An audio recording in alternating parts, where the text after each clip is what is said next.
So hi guys, welcome to trendy troupe YouTube channel.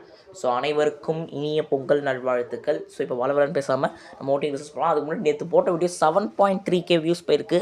ரொம்ப ரொம்ப நன்றி. இந்த மாதிரி சப்போர்ட் கொடுத்தீங்கன்னா இன்னும் நன்றாக இருக்கும். ஸோ வளவலன்னு பேசாமல் ஓட்டிங் பிஸ்னஸ் போகலாம். ஏன்னா இந்த வாரம் அதிக ஓட்டு எடுக்க போகிறவங்க தான் டைட்டில் வின்னர் ஆக போகிறாங்க. ஆல்ரெடி உங்களுக்கு தெரியும்.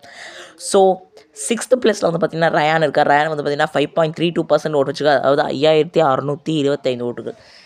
இவர் வந்து போன வாரம் எதுவும் பண்ணாதனால, போன வாரம் எதுவும் பண்ண முடியாது. ஸோ அதனால் எதுவும் பண்ணாதனால இவருக்கு கம்மியான ஓட்டும், அது மட்டுமின்றி டிக்கெட் ஃபைனல் ஜெயிக்கலனா கூட ஒரு கிராஜுவலான க்ரோத் இருந்திருக்கும்.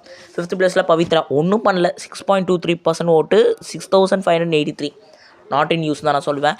அண்ட் 4th பிளேஸில் ஜாக்லின் இருக்காங்க. பார்த்தீங்கன்னா 10.17% ஓட்டு, அதாவது 10,740 வாக்குகள். ஜாக்லின் இன்னும் கொஞ்சம் மேலே வரலாம், பட் ஏன்னு தெரில. பட் இவங்களும் வர வர கொஞ்சம் ஆட்டிடியூட் காட்டுறாங்க. மக்களின் கைத்தட்டல் வந்ததுக்கப்புறம் வேறு ஜாக்லினும், அதுக்கு முன்னாடி வேறு ஜாக்லின் தான் தெரியுறாங்க. அப்புறம் 3rd பிளேஸில் விஷால் இருக்கார். விஷால் வந்து 12.45% ஓட்டு வச்சுருக்காரு, அதாவது 13,151 வாக்குகள். விஷால் நேற்று பல ஷாட்டு வாங்கியிருந்தார், ஒரு ரிங்கையும் வாங்கிட்டாங்க. இதுக்கப்புறம் என்ன பண்ண போகிறான்னு பொறுத்து வந்து பார்ப்போம். 2nd பிளேஸில் சௌந்தரிக்காக பார்த்தீங்கன்னா 19.43% ஓடிச்சுக்காங்க, அது 20,530 வாக்குகள். பிஆர்எஸ் செம்மையாக எக்ஸ்போஸ் பண்ணுறாங்க. இவங்க திணறாங்க, என்ன பண்ண போகிறாங்கன்னு பொறுத்து இருந்து பார்ப்போம். 1st பிளேஸில் இந்த டைட்டில் வின்னர் முத்துக்குமரன் தான் இருக்கிறார். அவருக்கு பார்த்தீங்கன்னா 39% ஓட்டு வச்சுக்காது, அதாவது 49,014 வாக்குகள்.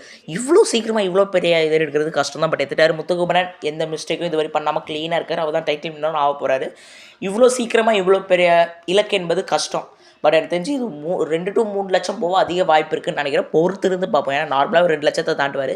இப்போ என்ன அப்போதுன்னு பொறுத்து இருந்து பார்ப்போம். ஸோ அடுத்த வீடியோ சந்திப்போம். Bye guys.